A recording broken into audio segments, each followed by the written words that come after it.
നമസ്കാരം. Prime time ആരംഭിക്കുന്നു. പ്രിയപ്പെട്ട പ്രേക്ഷകർക്ക് സ്വാഗതം.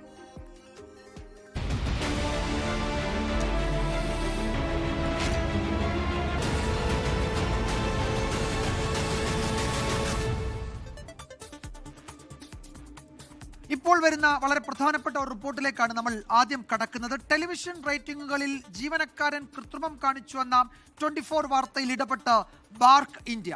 സ്വതന്ത്ര ഏജൻസിയുടെ അന്വേഷണം പ്രഖ്യാപിച്ച് വാർത്താക്കുറിപ്പിറക്കി. ഫോറൻസിക് ഓഡിറ്റിനായി ഏജൻസിയെ നിയമിച്ചെന്ന് ബാർക്ക് അറിയിച്ചു. അന്വേഷണം പൂർത്തിയാക്കുന്നതുവരെ ഊഹാപോഹങ്ങൾ പ്രചരിപ്പിക്കരുത് എന്നും റേറ്റിംഗ് ഏജൻസി വ്യക്തമാക്കിയിട്ടുണ്ട്. ബൽറാം നെടുങ്ങാടിയാണ് വിശദാംശങ്ങളുമായി ഡൽഹിയിൽ നിന്ന് ചേരുന്നത്. ബൽറാം, ബാർക്ക് ഇന്ത്യ എന്താണ് ഔദ്യോഗികമായി അറിയിക്കുന്നത്? നമ്മൾ ഇന്നലെ നൽകിയ കേവലം അതൊരു വാർത്ത മാത്രമായിരുന്നില്ല, അതിൽ തെളിവിൻ്റെ മുഴുവൻ വിശദാംശങ്ങളും ഉണ്ടായിരുന്നു. അതുകൂടാതെ ഔദ്യോഗികമായി അത് ബാർക്കിന് അതിൻ്റെ മറ്റു വിവരങ്ങൾ നൽകുകയും ചെയ്തിട്ടുണ്ട്. അതൊക്കെ പരിശോധിച്ച് പ്രാഥമികമായി അവർ ഒരു നിഗമനത്തിലെത്തുകയും ഇപ്പോൾ ഇതാ ഒരു സ്വതന്ത്ര ഏജൻസിയുടെ അന്വേഷണം പ്രഖ്യാപിക്കുകയും ചെയ്തിരിക്കുന്നു. എന്തൊക്കെയാണ് ഔദ്യോഗികമായി ആ വാർത്താക്കുറിപ്പിലുള്ളത് ബൽറാം? വിജയകുമാർ, ബാർക്ക് റേറ്റിംഗ് തട്ടിപ്പുമായി ബന്ധപ്പെട്ട് 24 വാർത്തയിൽ നടപടിയായിരിക്കുന്നു. ബാർക്ക് ഇന്ത്യ ഈ വിഷയത്തിൽ ഇടപെട്ടിരിക്കുന്നു എന്നുള്ളതാണ്. ഈ വാർത്തയെ തുടർന്ന് 24ന്റെ അന്വേഷണാത്മക റിപ്പോർട്ട് ഓപ്പറേഷൻ സത്യ പുറത്തുവിട്ട ഈ ബാർക്ക് റേറ്റിംഗ് തട്ടിപ്പ് സംബന്ധിച്ചുള്ള വാർത്ത ശ്രദ്ധയിൽപ്പെട്ടു എന്നും ഇത് സംബന്ധിച്ച് ഒരു ഫോറൻസിക് ഓഡിറ്റിംഗിന് ഉത്തരവിട്ടിരിക്കുന്നു എന്നുമാണ് ബാർക്ക് ഇന്ത്യയുടെ വാർത്താക്കുറിപ്പിൽ വ്യക്തമാക്കുന്നത്. ഫോറൻസിക് ഓഡിറ്റിനായി ഒരു സ്വതന്ത്ര ഏജൻസിയെ നിയമിച്ചിട്ടുണ്ട് എന്നും ബാർക്ക് ഇന്ത്യ വ്യക്തമാക്കുന്നുണ്ട്. ടെലിവിഷൻ റേറ്റിംഗുകളിൽ ഒരു ജീവനക്കാരൻ കൃത്രിമം കാണിച്ചു എന്ന 24ന്റെ വാർത്ത, അത് തെളിവുകൾ ഉൾപ്പെടെ നിരത്തിയായിരുന്നു ആ വാർത്ത. ആ വാർത്തയിലാണ് നടപടി.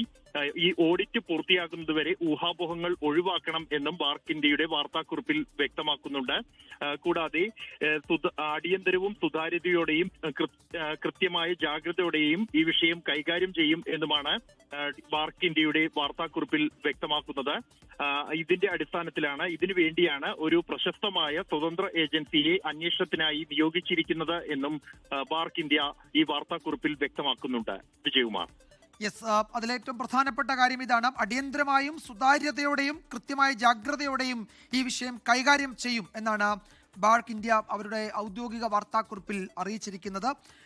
അതുവരെ ഈ ഓഡിറ്റ്, ഈ അന്വേഷണം പൂർത്തിയാക്കുന്നത് വരെ ഊഹാപോഹങ്ങൾ പ്രചരിപ്പിക്കരുത്, അത് ഒഴിവാക്കണം എന്നും പറയുന്നുണ്ട്. ഒരു ഫോറൻസിക് ഓഡിറ്റിനായി ഒരു സ്വതന്ത്ര ഏജൻസിയാണ് ഇപ്പോൾ ബാർക്ക് ഇന്ത്യ ചുമതലപ്പെടുത്തിയിരിക്കുന്നത്. അക്കാര്യമാണ് അവർ ഔദ്യോഗികമായി അറിയിക്കുന്നത്. വിശദാംശങ്ങളാണ് ബൽറാം നെടുങ്ങാടി ഡൽഹിയിൽ നിന്ന് നൽകിയത്.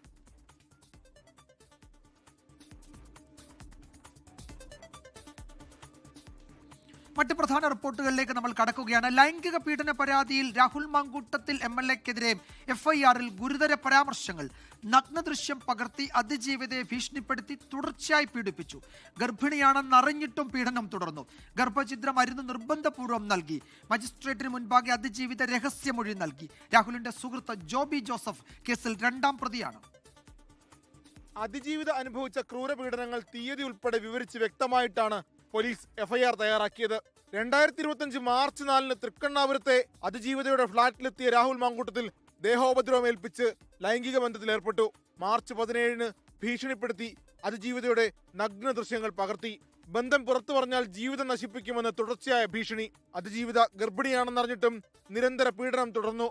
രാഹുൽ മാങ്കൂട്ടത്തിലിനെ കൂടാതെ സുഹൃത്തും അടൂർ സ്വദേശിയുമായ ജോബി ജോസഫിനെയും പ്രതി ചേർത്തിരുന്നു. 2025 മെയ് 30-ന് തിരുവനന്തപുരം കൈമനത്ത് വെച്ച് കാറിൽ കയറ്റി പെൺകുട്ടിക്ക് ഗർഭം അലസിപ്പിക്കാൻ ഗുളിക നൽകിയത് ജോബി ജോസഫ് എന്ന് FIR-ലെ കണ്ടെത്തൽ. കേസിന്റെ ഗൗരവ സ്വഭാവം പരിഗണിച്ചാണ് Neyyattinkara judicial first class magistrate കോടതിയിൽ അതിജീവിതയുടെ രഹസ്യമൊഴി രേഖപ്പെടുത്തിയത്. 24 തിരുവനന്തപുരം. അതേസമയം രാഹുൽ മാങ്കൂട്ടത്തിൽ MLA-ക്കെതിരായ ലൈംഗിക പീഡന പരാതി അന്വേഷിക്കാൻ പ്രത്യേക സംഘത്തെ നിയോഗിച്ചു. ACP VS ദിനരാജാണ് അന്വേഷണ ഉദ്യോഗസ്ഥൻ. DCP ദീപക് ദിൻകറിനാണ് മേൽനോട്ട ചുമതല. വിദേശത്തേക്ക് പ്രതി കടക്കാതിരിക്കാൻ പോലീസ് ലുക്കൌട്ട് നോട്ടീസ് പുറപ്പെടുവിച്ചിട്ടുണ്ട്. അതിനിടെ മുൻകൂർ ജാമ്യാപേക്ഷയുമായി രാഹുൽ തിരുവനന്തപുരം സെഷൻസ് കോടതിയെ സമീപിച്ചു. ഇന്നലെ വൈകിട്ട് 5:45 വരെ പാലക്കാട് നഗരമേഖലയിൽ ഉണ്ടായിരുന്ന രാഹുൽ മാങ്കൂട്ടത്തിൽ ഇപ്പോൾ എവിടെ എന്നതിൽ വ്യക്തതയില്ല. ഇന്ന് രാവിലെ രാഹുലിന്റെ ഫോൺ സ്വിച്ച് ഓൺ ആയിരുന്നെങ്കിലും പ്രതികരണമില്ല. ഇതിനിടെ ഇന്ന് രാവിലെ പാലക്കാട്ട് രാഹുലിന്റെ MLA ഓഫീസ് തുറന്നു. സാധാരണ ഓഫീസ് വൈകിട്ട് 5 മണിക്ക് അടയ്ക്കും, രാവിലെ 9:30 തുറക്കുകയും ചെയ്യുന്ന രീതി തുടർന്ന് വരുന്നുണ്ട്. ഇല്ല, കിട്ടിയിട്ടില്ല ഫോണിൽ. ഇന്നലെ ഉച്ചയ്ക്ക് ഞങ്ങൾ 12 മണിക്ക് ഞങ്ങൾ ഒരുമിച്ച് കണ്ടിരുന്നു. പിന്നെ അതിനുശേഷം കണ്ടിട്ടില്ല. ഫോണിൽ പിന്നെ ഓഫാണെന്ന് മാധ്യമങ്ങളോട് അറിയിച്ചു ചെയ്ത് പിന്നെ ഞാൻ ട്രൈ ചെയ്തിട്ടില്ല, കിട്ടിയിട്ടില്ല. പ്രതിയായ രാഹുൽ വിദേശത്തേക്ക് കടക്കാതിരിക്കാനാണ് പോലീസിന്റെ ലുക്കൌട്ട് നോട്ടീസ്. വിമാനത്താവളങ്ങളിൽ ഉൾപ്പെടെ രാഹുലിനായി ലുക്കൌട്ട് നോട്ടീസ് ഇറക്കി. പോലീസ് അറസ്റ്റ് നീക്കം നടത്തുന്നതിനിടെ മുൻകൂർ ജാമ്യാപേക്ഷയുമായി രാഹുൽ മാങ്കൂട്ടത്തിൽ MLA തിരുവനന്തപുരം സെഷൻസ് കോടതിയെ സമീപിച്ചു. പെൺകുട്ടിയുമായി സൗഹൃദം ഉണ്ടായിരുന്നുവെന്ന് ഹർജിയിൽ രാഹുൽ പറയുന്നു. കേസിന്റെ വിവരങ്ങൾ അറിഞ്ഞു കഴിയുമ്പോൾ അടുത്ത നടപടി സ്വീകരിക്കും. വകുപ്പുകളൊക്കെ അറിഞ്ഞു, പക്ഷേ എവിടെയാ കൊടുക്കേണ്ടതെന്നുള്ളതൊക്കെ അവർ തീരുമാനിച്ചിട്ടില്ല. വലിയ തുടങ്ങി അവർ പിന്നെ നിയമത്തേക്ക് വന്നു. ഗോൾ പോസ്റ്റ് എവിടെയാന്ന് പറഞ്ഞിട്ട് എങ്കിലേ ഗോൾ അടിക്കാൻ പറ്റും. സംസ്ഥാന പോലീസ് മേധാവിയാണ് ഇക്കാര്യത്തിൽ നിർദ്ദേശം നൽകിയത്. പോലീസ് ആസ്ഥാനത്ത് ഇതുമായി ബന്ധപ്പെട്ട യോഗങ്ങളും ചേരുന്നുണ്ട്. 24 തിരുവനന്തപുരം. ഷഫീദ് റാവുത്തർ തിരുവനന്തപുരത്തു നിന്നും നിഖിൽ പ്രമേഷ് പാലക്കാട്ടു നിന്നും ഏറ്റവും പുതിയ വിവരങ്ങൾ നൽകും. ഷഫീദ്, ഇന്നത്തെ പകൽ യഥാർത്ഥത്തിൽ ഈ കേസുമായി ബന്ധപ്പെട്ട് വളരെ പ്രധാനപ്പെട്ട നീക്കങ്ങൾ നടന്ന ഒരു പകലാണ് കടന്നു പോകുന്നത്. ഒന്ന്, ഈ അതിജീവിത മജിസ്ട്രേറ്റിന് മുൻപാകെ രഹസ്യമൊഴി, ക്രിമിനൽ നടപടി ചട്ടപ്രകാരമുള്ള രഹസ്യമൊഴി നൽകിയിരിക്കുന്നു. അത് പോലീസിന് ഇനി അത് തുടർ പരിശോധനയ്ക്കായി വാങ്ങാവുന്നതാണ്. മറ്റൊന്ന്, രാഹുൽ മാങ്കൂട്ടത്തിൽ എവിടെ എന്ന് അറിയില്ല. ഒളിവിൽ ആയ പ്രതിയെ കണ്ടെത്താൻ ലുക്കൌട്ട് നോട്ടീസ് പുറപ്പെടുവിക്കുന്നു. ഇതുകൂടാതെ ഒരു ആൻറ്റിസിപ്പേറ്ററി ബെയിൽ കൊടുത്തിരിക്കുകയാണ് കോടതിയിൽ. അപ്പോൾ ഇനി ഈ ജാമ്യാപേക്ഷയിൽ തീരുമാനം വരുന്നത് വരെ കാത്തിരിക്കാൻ പോലീസ് തയ്യാറായേക്കുമോ? എന്താണ് അന്വേഷണ സംഘത്തിൻ്റെ നീക്കങ്ങൾ? അതിനുമായി ബന്ധപ്പെട്ട പുതിയ വിവരങ്ങൾ എന്തൊക്കെയാണ്? വിജയകുമാർ, അന്വേഷണ സംഘത്തെ സംബന്ധിച്ചിടത്തോളം വളരെ ഗുരുതരമായ ഒരു കേസായി അവർ ഇതിനെ കാണുന്നുണ്ട്. അതുകൊണ്ട് തന്നെയാണ് ഇന്നലെ മുഖ്യമന്ത്രിക്ക് പരാതി നൽകി മണിക്കൂറുകൾക്കുള്ളിൽ പെൺകുട്ടിയുടെ മൊഴി രേഖപ്പെടുത്തുന്ന നടപടികളിലേക്ക് കടക്കുന്നു. അതിനുശേഷം ഇന്നലെ, അതായത് ഇന്ന് പുലർച്ചെ ഏതാണ്ട് 3:13 കൂടിയാണ് വെലിമല പോലീസ് സ്റ്റേഷനിൽ ഇതിന്റെ FIR രജിസ്റ്റർ ചെയ്യുന്നത്. ശേഷം ഈ കേസ് നേമം പോലീസിന് കൈമാറുന്നു. അതായത് പ്ലേസ് ഓഫ് ഒക്കറൻസ് വെച്ച് നേമം പോലീസിന് കൈമാറുന്നു. മാത്രമല്ല FIRലെ വിവരങ്ങൾ നമ്മൾ ഇന്ന് പുറത്തുവിട്ടു. അതിലേറ്റവും പ്രധാനമായും പറയുന്നത് രാഹുൽ മാങ്കൂട്ടത്തിനെതിരെ ചുമത്തിയിരിക്കുന്നത് അത് കേവലം ഏതെങ്കിലും തരത്തിലുള്ള ആരോപണത്തിന് പുറത്തുള്ള വകുപ്പുകൾ ല്ല, മറിച്ച് നിരന്തര പീഡനം, ബലാത്സംഗം, അതിനൊക്കെ അപ്പുറത്തേക്ക് ഗർഭചിത്രം, ഈ വിശ്വാസവഞ്ചന അടക്കമുള്ള ഗുരുതരമായിട്ടുള്ള കുറ്റങ്ങൾ ചുമത്തിയെടുക്കുന്ന FIRൽ പോലീസിനെ സംബന്ധിച്ച് അവരുടെ അന്വേഷണം അതും വളരെ ഗൗരവ സ്വഭാവത്തിൽ തന്നെ ഉണ്ടാകും. മാത്രമല്ല, ഈ പെൺകുട്ടിയുടെ മൊഴി വിവരങ്ങളിൽ അന്വേഷണ സംഘത്തെ സംബന്ധിച്ച് മറ്റു ചില കാര്യങ്ങൾ കൂടി ലഭിച്ചിട്ടുണ്ട്. ഇതിന്റെ പശ്ചാത്തലത്തിലാണ് ഇന്ന് Neyyattinkara judicial first class magistrate കോടതി 7 പെൺകുട്ടിയുടെ രഹസ്യമൊഴി വളരെ അടിയന്തരമായി രേഖപ്പെടുത്താൻ അന്വേഷണ സംഘം തീരുമാനിച്ചതും അത് രേഖപ്പെടുത്തുകയും ചെയ്തത്. തുടർന്ന് ഇന്ന് ഉച്ചയ്ക്ക് മുൻപ് തന്നെ ഈ ലുക്കൌട്ട് നോട്ടീസ്, അതായത് രാഹുൽ മാങ്കൂട്ടത്തലിന്റെ വിദേശ യാത്രകൾ വിലക്കി ലുക്കൌട്ട് നോട്ടീസ് എയർപോർട്ടുകളിലേക്ക് പ്രചരിപ്പിക്കുന്നതും നമ്മൾ ഇന്ന് പകൽ കണ്ടു. അപ്പോൾ പോലീസ് അത്രമാത്രം ഈ വിഷയത്തെ ഗൗരവമായി കാണുന്നു എന്ന് വേണം മനസ്സിലാക്കാൻ.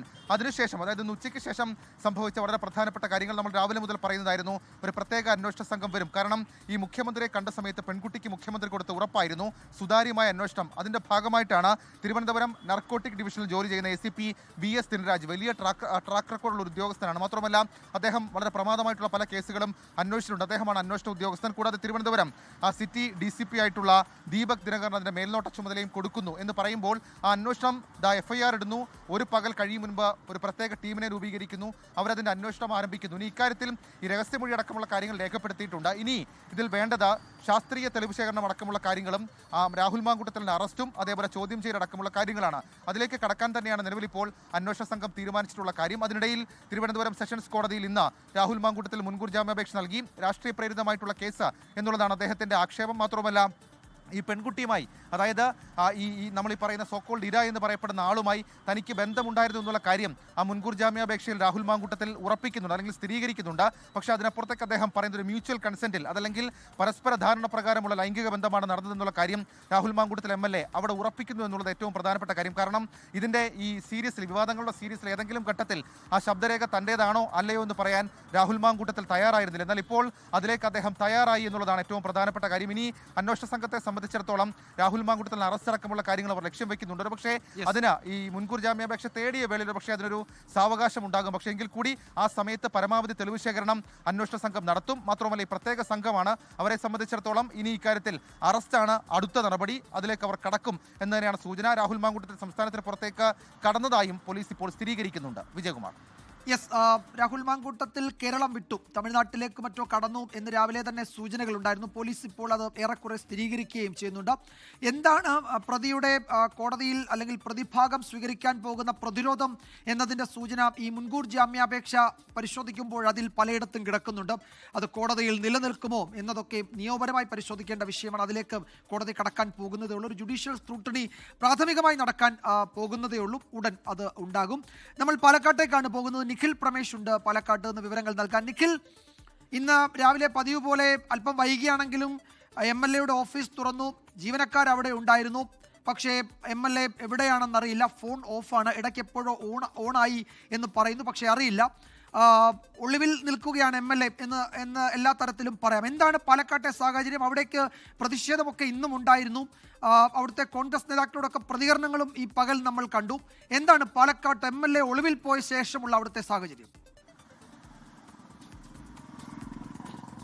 Vijayakumar, good evening. ഈ പകൽ രാഹുൽ മാങ്കൂട്ടത്തിനെ ഒരുപക്ഷെ പാലക്കാട്ട് എവിടെ നിന്നെങ്കിലും പിടികൂടുമെന്ന് നമ്മൾ കരുതിയിരുന്നെങ്കിലും പാലക്കാട്ട് MLA ഇപ്പോൾ പാലക്കാടില്ല എന്നുള്ളതാണ് പോലീസ് അടക്കം കരുതുന്നത്. അവരുടെ ഒരു പ്രാഥമികമായിട്ടുള്ള നിഗമനം അതാണ്. രാവിലെ തന്നെ നമ്മൾ അതുമായി ബന്ധപ്പെട്ട പോലീസിന്റെ വിവരം നമ്മൾ പങ്കുവെക്കുകയും ചെയ്തിരുന്നു.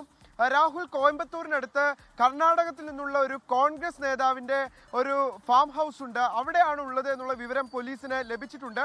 രാഹുലിൻ്റെ ഫോൺ 16 മണിക്കൂറുകൾക്കിപ്പുറം ഇന്ന് രാവിലെ 9 മണിയോടുകൂടി സ്വിച്ച് ഓൺ ആകുന്ന സാഹചര്യം ഉണ്ടായിരുന്നു. ഞാൻ ആ ഫോണിലേക്ക് 2-3 തവണ വിളിച്ചു. ആ സമയത്തൊക്കെ ആ ഫോൺ ബെല്ലടിക്കുന്നുണ്ടായിരുന്നു.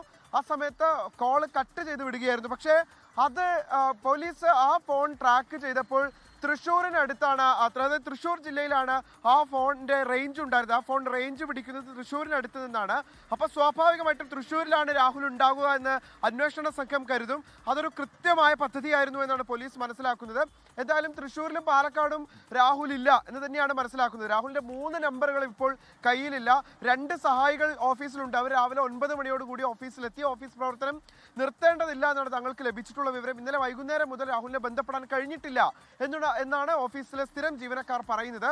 തങ്ങൾക്കും മറ്റൊരു അറിവുമില്ല. ഇവിടെ ആരെങ്കിലും ആവലാതിക്കാർ വന്നാൽ അവരുടെ പരാതികളും മറ്റും വാങ്ങി വെക്കണം എന്നുള്ളത് തന്നെയാണ് നിർദ്ദേശം. അതുകൊണ്ട് ഞങ്ങളത് തുടരുന്നു എന്നാണ് പറഞ്ഞത്. ഇന്ന് കാര്യമായിട്ടുള്ള പ്രതിഷേധങ്ങൾ ജില്ലയിൽ ഉണ്ടായിട്ടില്ല വിജയകുമാർ. കാരണം ഇന്നലെ യുവമോർച്ചയും DYFI ഒക്കെ വലിയ രീതിയിലുള്ള പ്രതിഷേധം നടത്തുകയും MLA ഓഫീസിന് റീത്ത് വെക്കുകയും ഒക്കെ ചെയ്തിരുന്നു. എന്നാൽ അവർ ഒരു പരസ്യ പ്രതിഷേധത്തിലേക്ക് ഇന്ന് കടന്നിട്ടില്ല. അവർ പറയുന്നത് MLA വരട്ടെ, രാഹുൽ വരുമ്പോൾ ഞങ്ങൾ ഞങ്ങളുടെ പ്രതിഷേധ മുന പുറത്തെടുക്കും. ഈ ഓഫീസ് ജീവനക്കാർക്ക് നേരെ പ്രതിഷേധം ഉന്നയിച്ചിട്ട് കാര്യമില്ലല്ലോ എന്നുള്ളതാണ് അവർ പറയുന്നത്.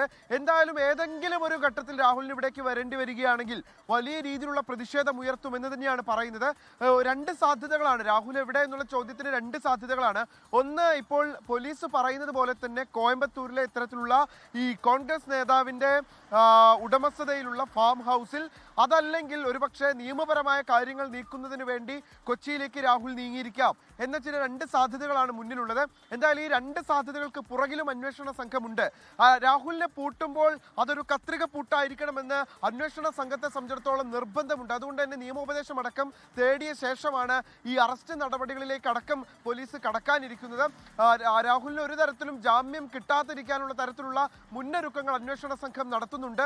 ഇപ്പോൾ രാഹുലിന് ഇപ്പോൾ പിടികൂടിയ ശേഷം രാഹുൽ പുറത്തിറങ്ങിയാൽ അതൊരു ഹീറോ പരിവേഷം അയാൾക്ക് നൽകുമെന്ന് അന്വേഷണ സംഘം കരുതുന്നു, സർക്കാർ കരുതുന്നു. അത്തരമൊരു സാഹചര്യം ഉണ്ടാക്കി വീണ്ടും ഈ ഇരയാക്കപ്പെട്ട പെൺകുട്ടിക്ക് ഒരു അപമാനം നേരിടാൻ പാടില്ല. അതുകൊണ്ട് തന്നെ രാഹുലിനെ പൂട്ടുമ്പോൾ അത് 1.5 പൂട്ടായിരിക്കണമെന്ന് അന്വേഷണ സംഘം കരുതുന്നുണ്ട്. അതുകൊണ്ട് തന്നെ അത്തരത്തിൽ പഴുതടച്ചിട്ടുള്ള ഒരു അന്വേഷണത്തിലേക്കാണ് ഇപ്പോൾ സംഘം കടക്കാൻ പോകുന്നത്. എന്തായാലും നാളെയും രാഹുലിനെ സംബന്ധിച്ചിടത്തോളം വളരെ നിർണായകം തന്നെയാണ്.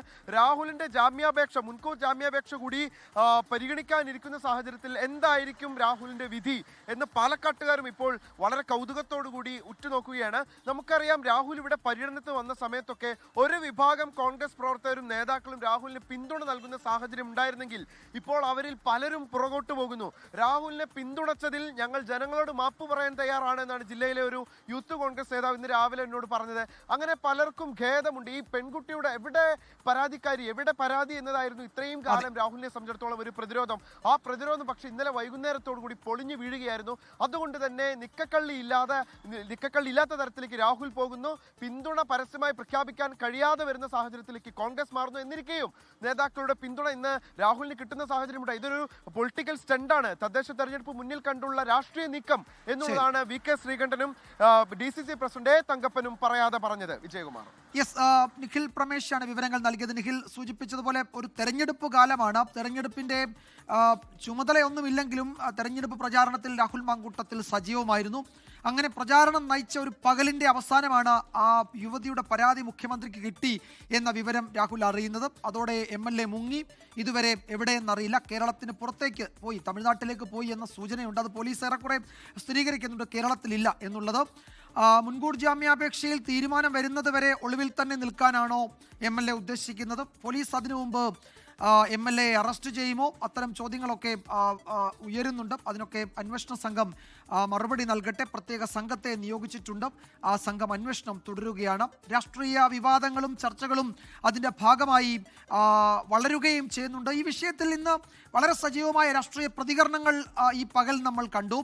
രാഹുൽ മാങ്കൂട്ടത്തിൽ MLAക്കെതിരായ കേസിൽ അതിജീവിതയെ അധിക്ഷേപിച്ചും പ്രതിക്ക് പ്രതിരോധമൊരുക്കിയുമാണ് ഒരു വിഭാഗം കോൺഗ്രസ് നേതാക്കൾ സംസാരിച്ചത് എന്നത് വളരെ ശ്രദ്ധേയമായി. അതിജീവിത മുഖ്യമന്ത്രിയെ കണ്ടത് സ്റ്റോറി ഉണ്ടാക്കിയെടുക്കാനാണ് എന്നായിരുന്നു UDF കൺവീനർ അടൂർ പ്രകാശിന്റെ പരാമർശം. അതേസമയം രാഹുലിനെ കടന്നാക്രമിച്ചാണ് രാജ്മോഹൻ ഉണ്ണിത്താൻ MP രംഗത്തെത്തിയത്. തദ്ദേശ തെരഞ്ഞെടുപ്പിന്റെ പ്രചാരണം അന്തിമഘട്ടത്തിലേക്ക് കടക്കുന്നതിനിടെ പാലക്കാട് MLA രാഹുൽ മാങ്കൂട്ടത്തിനെതിരെ പരാതി വന്നത് കോൺഗ്രസിനെ ഉലച്ചിട്ടുണ്ട്. നിയമം നിയമത്തിന്റെ വഴിക്ക് പോകുമെന്ന് ആവർത്തിച്ച് ഉന്നത നേതൃത്വം ഒഴിഞ്ഞുമാറുന്നതിൽ പാർട്ടി നേരിടുന്ന പ്രതിസന്ധിയുടെ തെളിവുണ്ട്. എന്നാൽ തിരഞ്ഞെടുപ്പ് കാലത്ത് വന്നുപെട്ട പരാതിയെ പ്രതിരോധിക്കാനുള്ള വ്യഗ്രതയിൽ അതിജീവിതയെ അധിക്ഷേപിക്കുന്നതാണ് കോൺഗ്രസിൽ നിന്നുള്ള കാഴ്ച. മുഖ്യമന്ത്രി വീട്ടിൽ ഈ ഇര പോയി, ആ ഇരയെ പറഞ്ഞു വിട്ടത് എങ്ങോട്ടാ? അദ്ദേഹത്തിന്റെ ഓഫീസിലേക്ക് പറഞ്ഞു വിട്ടു. ഇതെല്ലാം ഒരു സ്റ്റോറി ഉണ്ടാക്കിയെടുക്കുവാൻ വേണ്ടിയുള്ള ഒരു ഭാഗമായി മാറിയിരിക്കുകയാണ്. ഇത്രയും കാലം പരാതി നൽകാതെ ഇപ്പോൾ പരാതി നൽകിയത് എന്തിനാണെന്ന ചോദ്യവുമായി പാലക്കാട്ടെ കോൺഗ്രസ് നേതൃത്വവും അതിജീവിതക്കെതിരെ തിരിഞ്ഞു. മാസങ്ങളായിട്ടും ഈ തെരഞ്ഞെടുപ്പ് സമയത്താണ് ഒരു പരാതിയായിട്ട് വരുന്നത്. എന്നാൽ ഇതിന് മുമ്പ് എത്രയോ മാസങ്ങളുണ്ടായിരുന്നില്ലേ? ഇത് ഇന്ന് സംഭവിച്ചിരുന്നല്ലോ. എന്തുകൊണ്ട് അപ്പോൾ വന്നില്ല? KPCCയുടെ മുൻ അധ്യക്ഷൻ MMS പോലുള്ള നേതാക്കളും മുഖ്യമന്ത്രിക്ക് പരാതി നൽകിയതിനെ വിമർശിക്കുന്നു. എന്നാൽ കോൺഗ്രസിലെ എല്ലാ നേതാക്കൾക്കും ഈ സമീപനമില്ല. വടി കൊടുത്ത് രാഹുൽ മാങ്കൂട്ടത്തിൽ അടി വാങ്ങിക്കുകയായിരുന്നു. വലിയ രാഷ്ട്രീയ ഭാവി ഉണ്ടായിരുന്ന ഒരു ചെറുപ്പക്കാരൻ സ്വയം ആ ഭാവി ഇല്ലാതാക്കാൻ വേണ്ടി അദ്ദേഹം നടത്തിയ നീക്കങ്ങളെ ഞാൻ അങ്ങനെയാണ് കാണുന്നത്. രാഹുൽ മാങ്കൂട്ടത്തിനെതിരായ പരാതിയിൽ നേരത്തെ തന്നെ നടപടിയെടുത്തിട്ടുണ്ടെന്നാണ് KPCCയുടെയും ഹൈക്കമാൻഡിന്റെയും നിലപാട്. നിയമപരമായിട്ട് മുന്നോട്ട് പോകണം. നിയമപരമായി മുന്നോട്ട് പോകുന്നത് പൂർണ്ണമായിട്ടും നമ്മളെല്ലാം സ്വാഗതം ചെയ്യുകയാണ്. ഇത്തരം കാര്യങ്ങൾക്ക് പരാതി വന്നാൽ എടുക്കുന്ന മുന്നോട്ട് പോകണം. നിയമത്തിൻ്റെ വഴിയിൽ തന്നെ പോട്ടെ. പീഡന പരാതിയിൽ അറസ്റ്റുണ്ടായാൽ രാഹുൽ മാങ്കൂട്ടത്തിനെ പാർട്ടിയിൽ നിന്ന് പുറത്താക്കണമെന്ന ആവശ്യവും കോൺഗ്രസിന് മുന്നിലുണ്ട്. 24 തിരുവനന്തപുരം. ഈ വിഷയത്തിൽ തുടക്കം മുതൽ ഏതാണ്ട് വ്യക്തതയോടെ നിലപാടെടുത്ത നേതാവാണ് പ്രതിപക്ഷ നേതാവ് VD സതീശൻ. അദ്ദേഹം അതിൽ ഉറച്ചു നിൽക്കുകയാണ്. അതിന്റെ പശ്ചാത്തലം ഇന്ന് ഹ്രസ്വമായിട്ടാണെങ്കിലും VD സതീശൻ സൂചിപ്പിക്കുകയും ചെയ്തു. രാഹുൽ മാങ്കൂട്ടത്തിനെതിരെ നിലപാടെടുത്തത് ബോധ്യത്തിന്റെ അടിസ്ഥാനത്തിലാണ് എന്ന് പ്രതിപക്ഷ നേതാവ് VD സതീശൻ. അറബിക്കടൽ ഇരമ്പി വന്നാലും എടുത്ത നിലപാടിൽ മാറ്റമില്ല. KPCC അധ്യക്ഷൻ നിലപാട് പറഞ്ഞതിനപ്പുറം ഇപ്പോഴൊന്നും പറയാനില്ല. കൂടുതൽ ചോദ്യങ്ങൾക്ക് നോ കമന്റ്സ് എന്നും സതീശന്റെ മറുപടി. ബോധ്യങ്ങളിൽ നിന്നാണ് നിലപാടുകളെടുക്കണം. ബോധ്യങ്ങളിൽ നിന്ന് നമ്മുടെ കൺവിക്ഷനാണ്. അത് എൻ്റെ മാത്രമല്ല, നേതൃത്വത്തിൻ്റെ കൂട്ടായ തീരുമാനമാണത്. കൺവിക്ഷനാണത്. അത് ആൾക്കൂട്ടം പറഞ്ഞാൽ മാറില്ല.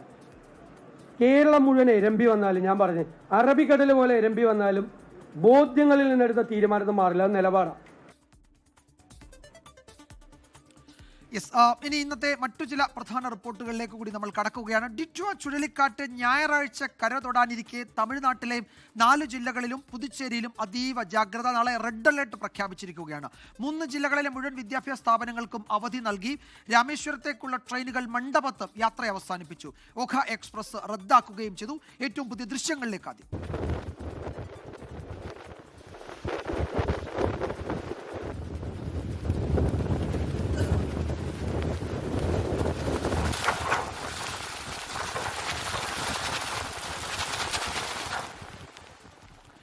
മനേഷ് മൂർത്തി ചെന്നൈയിൽ നിന്ന് വിവരങ്ങൾ നൽകും. മനേഷ്, ശ്രീലങ്കയിൽ വലിയ നാശം വിതയ്ക്കുന്നുണ്ട് കാറ്റ്.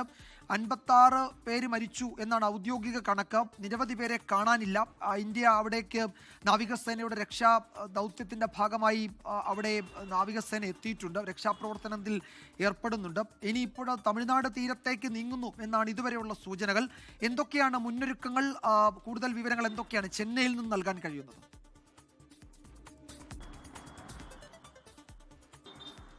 വിജയകുമാർ, കാര്യമായി തന്നെ തീരദേശ മേഖലകൾക്കാണ് അല്ലെങ്കിൽ തീരദേശ മേഖലയിലെ ജില്ലകൾക്കാണ് അലേർട്ടുകൾ പ്രഖ്യാപിച്ചിരിക്കുന്നത്. നാളെയും മറ്റന്നാളുമാണ് കാര്യമായ രീതിയിൽ മഴയുണ്ടാകും എന്നുള്ളൊരു മുന്നറിയിപ്പ് കാലാവസ്ഥാ നിരീക്ഷണ കേന്ദ്രം നൽകിയിരിക്കുന്നത്. നമുക്കറിയാം, ശ്രീലങ്കയിൽ വിജയകുമാർ സൂചിപ്പിച്ചതുപോലെ വലിയ തോതിലുള്ള നാശനഷ്ടം ഇതുവരെ ഉണ്ടായിട്ടുണ്ട്. 56 മരണം, 21 പേരെ കാണാനില്ല, 600ഓളം വീടുകൾ തകർന്നു. പൂർണ്ണമായും തന്നെ ശ്രീലങ്കയിലെ ഭൂരിഭാഗം മേഖലകളും വെള്ളത്തിലാണ് എന്നുള്ളൊരു അത്ര വലിയ ദുരന്തം തന്നെയാണ് ശ്രീലങ്കയിൽ ഇപ്പോൾ സംഭവിച്ചിട്ടുള്ളത്. എന്തായാലും ആ രീതിയിൽ തന്നെ മുന്നൊരുക്കങ്ങൾ തമിഴ്നാട്ടിലും നടത്തുന്നു എന്നുള്ളതാണ്. തമിഴ്നാട്ടിലും പുതുച്ചേരിയിലുമൊക്കെ ആന്ധ്ര, റായൽസീമ തുടങ്ങിയ മേഖലകളിലെല്ലാം തന്നെ അലേർട്ട് നൽകിയിട്ടുണ്ട്. അവിടങ്ങളിലെല്ലാം തന്നെ സമാനമായ രീതിയിലുള്ള മുന്നൊരുക്കങ്ങൾ പുരോഗമിക്കുന്നു എന്നുള്ളതാണ് ഏറ്റവും പ്രധാനപ്പെട്ട ഒരു കാര്യം എന്ന് പറയുന്നത്. നാളെ ഇപ്പോൾ തമിഴ്നാട്ടിലെ 4 ജില്ലകളിലാണ് റെഡ് അലേർട്ട് പ്രഖ്യാപിച്ചിരിക്കുന്നത്. പുതുച്ചേരിയിലും റെഡ് അലേർട്ടാണ്.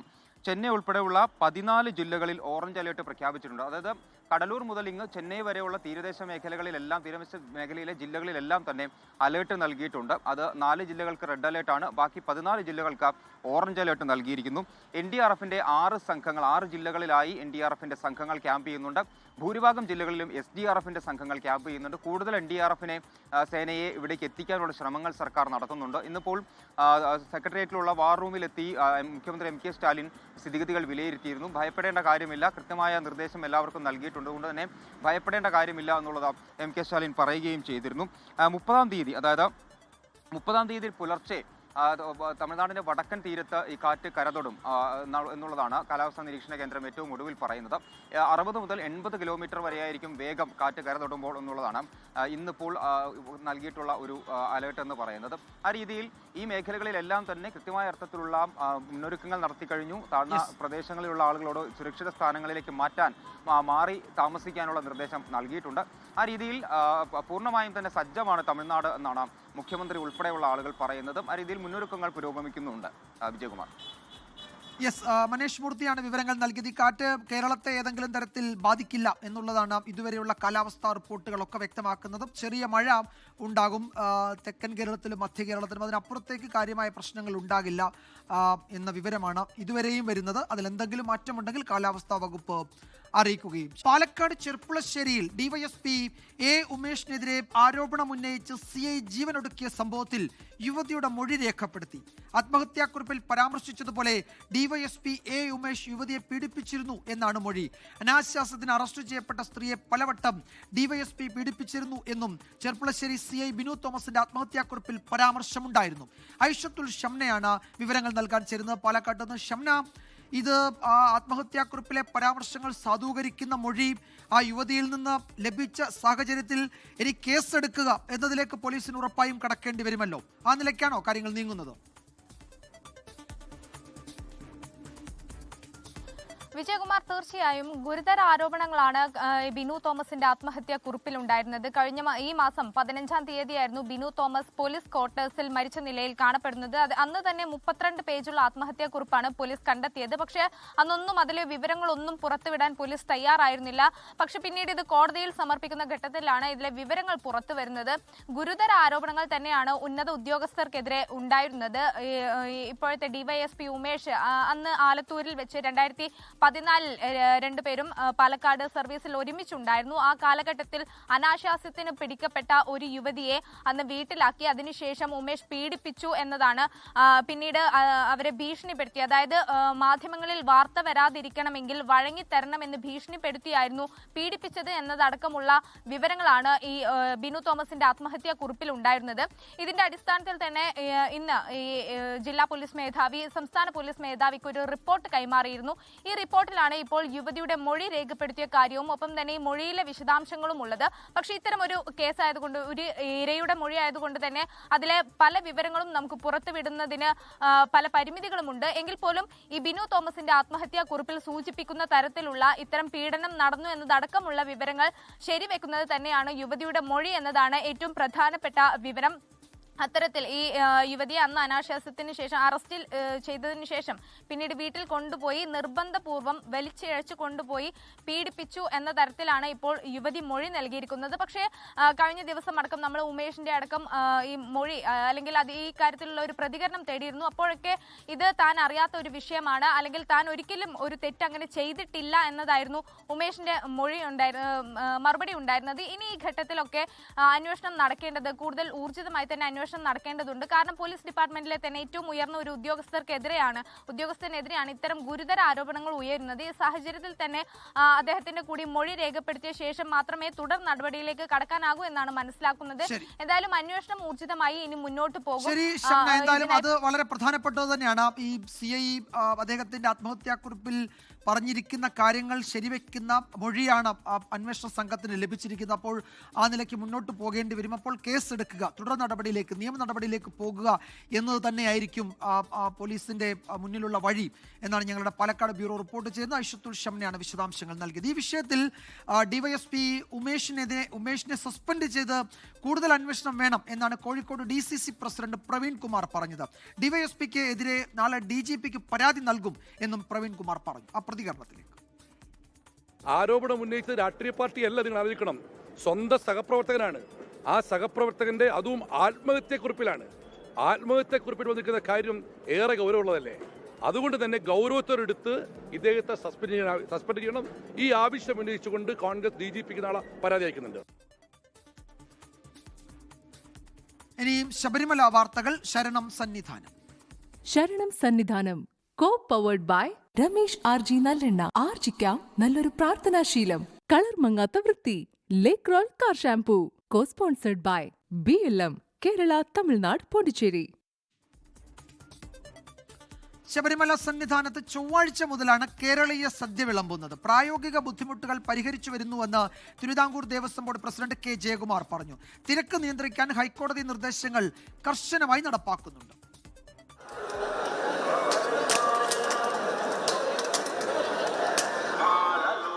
ചോറ്, പരിപ്പ്, സാമ്പാർ, അവിയൽ, അച്ചാർ, തോരൻ, പപ്പടം, പായസം എന്നിങ്ങനെ ചുരുങ്ങിയത് 7 വിഭവങ്ങൾ ഇനി മുതൽ സന്നിധാനത്തെ ഉച്ചഭക്ഷണ മെനുവിൽ ഉണ്ടാകും.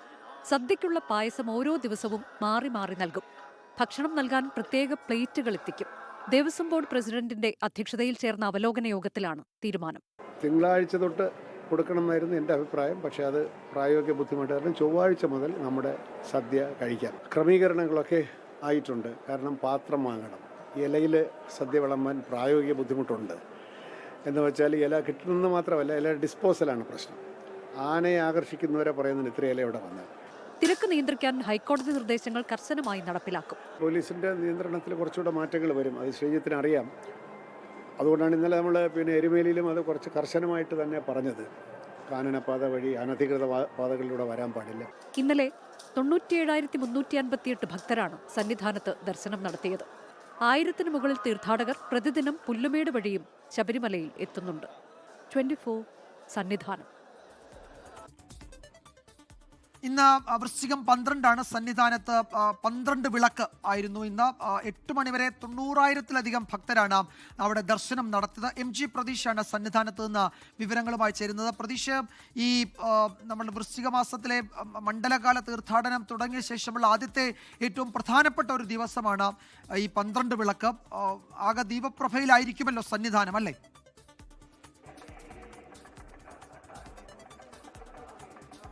വിജയകുമാർ, ശബരിമലയിൽ ഇന്ന് 12 വിളക്കായിരുന്നു. ദീപാരാധനയ്ക്കൊപ്പം സോപാനത്തും തിരുമുറ്റത്തും ദീപങ്ങൾ തെളിയിച്ചു. 12 വിളക്കാണെങ്കിലും തിരക്ക് സാധാരണ നിലയിലാണ്. തീർത്ഥാടകർക്ക് സുഗമമായ ദർശനം ശബരിമലയിൽ സാധ്യമാകുന്നുണ്ട്. രാത്രി 8 മണിവരെ 90,000-ത്തോളം തീർത്ഥാടകരാണ് ഇതുവരെ ശബരിമലയിൽ ദർശനം നടത്തിയിട്ടുള്ളത്. സ്പോട്ട് ബുക്കിംഗ് 5000-ൽ താഴെയായി നിജപ്പെടുത്തിയിട്ടുണ്ട്. കൃത്യമായി നിയന്ത്രണങ്ങളോടെയാണ് പമ്പയിൽ നിന്ന് തീർത്ഥാടകരെ സന്നിധാനത്തേക്ക് പ്രവേശിപ്പിക്കുന്നത്. ഈ വലിയ നടപ്പന്തലടക്കം ഇപ്പോഴും തീർത്ഥാടകരുടെ വലിയ നീണ്ട നിരയുണ്ട്. പക്ഷേ മണിക്കൂറുകൾ കാത്തു നിൽക്കേണ്ട ഒരു സാഹചര്യമില്ല. Thiruvithamkoor Devaswom board president K Jayakumar സന്നിധാനത്തുണ്ടായിരുന്നു. ഇന്ന് ഉച്ചയോടുകൂടി അദ്ദേഹം സന്നിധാനത്ത് നിന്ന് മടങ്ങി. ചൊവ്വാഴ്ച മുതൽ സന്നിധാനത്ത് ഈ ഉച്ചഭക്ഷണമായി കേരളീയ സദ്യ വിളമ്പും. അക്കാര്യം ദേവസ്വം ബോർഡ് തീരുമാനിച്ചിട്ടുണ്ട്. ഇതിനുള്ള മറ്റ് പ്രായോഗികമായ ബുദ്ധിമുട്ടുകളൊക്കെ തന്നെ പരിഹരിച്ചു വരുന്നു എന്നുള്ള വിശദീകരണമാണ് ദേവസ്വം ബോർഡ് പ്രസിഡന്റ് അറിയിച്ചിരിക്കുന്നത്. നാളെ ദേവസ്വം ബോർഡ് യോഗം തിരുവനന്തപുരത്ത് ചേരുന്നുണ്ട്. ദേവസ്വം ബോർഡ് യോഗത്തിൽ ഇക്കാര്യത്തിലുള്ള കൂടുതൽ നടപടികൾ നാളത്തെ ദേവസ്വം ബോർഡ് യോഗത്തിൽ ഉണ്ടാകും. നാളെയും 80,000-ന് മുകളിൽ തീർത്ഥാടകരെയാണ് ശബരിമലയിൽ പ്രതീക്ഷിക്കുന്നത്. എന്തായാലും നിലവിൽ വളരെ സമാധാനപരമായി ഭക്തി നിർഭരമായ അന്തരീക്ഷത്തിൽ മണ്ഡല മകരവിളക്ക് തീർത്ഥാടന കാലം മുന്നോട്ട് പോവുകയാണ്. വിജയകുമാർ. MG പ്രതീഷാണ് വിവരങ്ങൾ നൽകിയത്. സന്നിധാനത്ത് നിന്ന് വൃശ്ചികം 12 വിളക്കാണെങ്കിലും അസാധാരണമായ തിരക്കൊന്നുമില്ല. നിയന്ത്രണ വിധേയമായി കാര്യങ്ങൾ പോകുന്നു. തെരഞ്ഞെടുപ്പ് ചൂടിൽ കേരളം.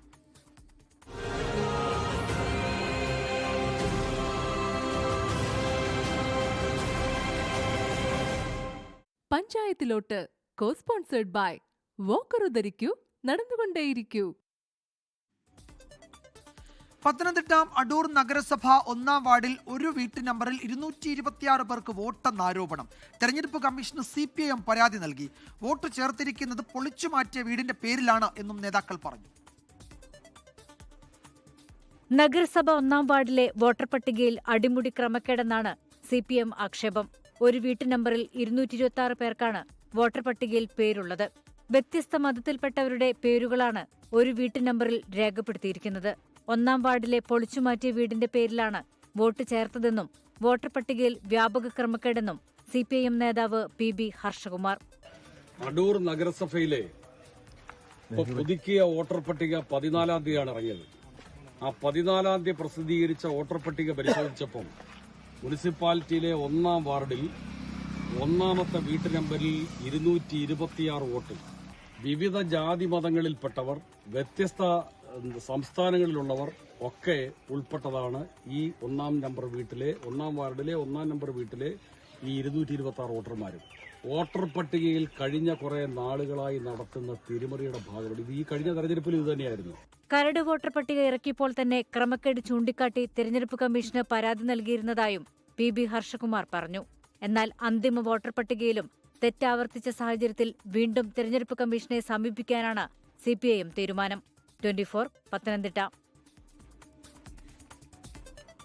ഇന്ന് വൈകുന്നേരം നമ്മളെ ഏതാണ്ട് മുൾമുനയിൽ എന്നൊക്കെ പറയാവുന്ന തരത്തിൽ ആശങ്കയോടെ നിർത്തിയ ചില മണിക്കൂറുകൾ ഉണ്ടായിരുന്നു. ആ റിപ്പോർട്ടിലേക്കാണ് നമ്മൾ പോകുന്നത്. ഇടുക്കി മൂന്നാർ ആനച്ചാലിൽ സ്കൈ ഡൈനിങ്ങിൽ വിനോദസഞ്ചാരികൾ കുടുങ്ങി. 2 കുട്ടികൾ ഉൾപ്പെടെ 5 പേരാണ് 4.5 മണിക്കൂറോളം 120 അടി ഉയരത്തിൽ കുടുങ്ങിക്കിടന്നത്. അഗ്നിരക്ഷാ സേനയുടെ സാഹസികമായ ഇടപെടലിൽ 5 പേരെയും സുരക്ഷിതരായി താഴെ ഇറക്കി. സ്കൈ ഡൈനിങ് നടത്തിപ്പുകാർക്ക് അനാസ്ഥയുണ്ടായി എന്നാണ് പ്രാഥമിക വിലയിരുത്തൽ. വിശദമായ അന്വേഷണം നടത്താൻ ദേവികുളം തഹസിൽദാർ നിർദ്ദേശം നൽകിയിട്ടുണ്ട്.